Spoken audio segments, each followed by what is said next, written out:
بہ جو میری بہنا ماما بہ جو کوئی ڈر نہیں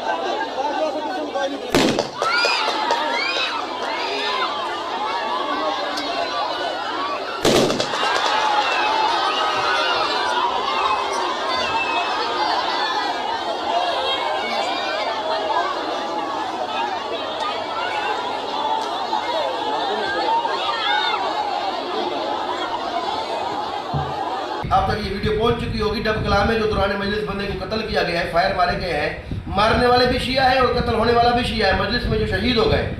یقیناً وہ شہید ہیں جو امام حسین علیہ السلام کے ذکر میں آئے ہوئے تھے اور ان کو قتل کیا گیا اور میں بالکل مذمت کرتا ہوں انہوں نے مجلس کا تقدس استعمال کیا انہوں نے ظلم کیا قتل کرنا ایک بہت بڑا خود گناہ ہوتا ہے اور پھر انہوں نے امام حسین کی مجلس میں آ کر اپنے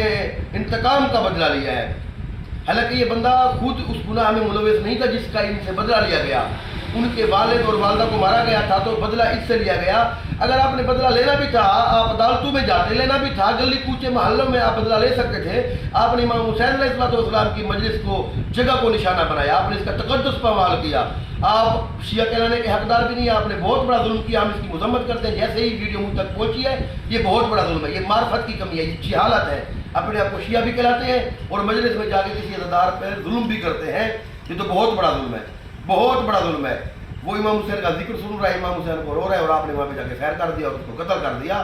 اور آپ نے مجلس کی بے حرمتی کی ہے آپ نے توہین کی ہے آپ نے امام حسین علیہ السلام جہاں پہ سب کو امان ملتی ہے بڑے بڑے گناہ گار وہاں پہ امام حسین علیہ السلام کے دروازے پہ آ کے بڑے بڑے گناہ گاروں کو امان مل جاتی ہے جہاں پہ امام حسین امان دیتے ہیں جہاں پہ اللہ امان دیتا ہے جہاں پہ رسول خدا امان دیتے ہیں جہاں پہ حالانکہ مسجد میں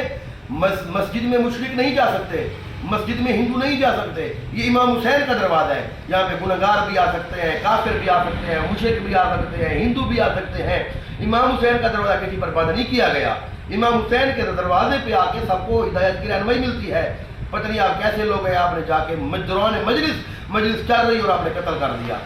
یہ بہت بڑا ظلم ہوا ہے اس کی مذمت کرتی ہیں اور حکومت وقت سے اور مقتدر حلقوں سے اپیل کرتی ہیں کہ جلد از جلد ان ملعونوں کو گرفتار کیا جائے اور کڑی سے کڑی سزا دی جائے وما علینا الا البلاغ المبین یا علی مدد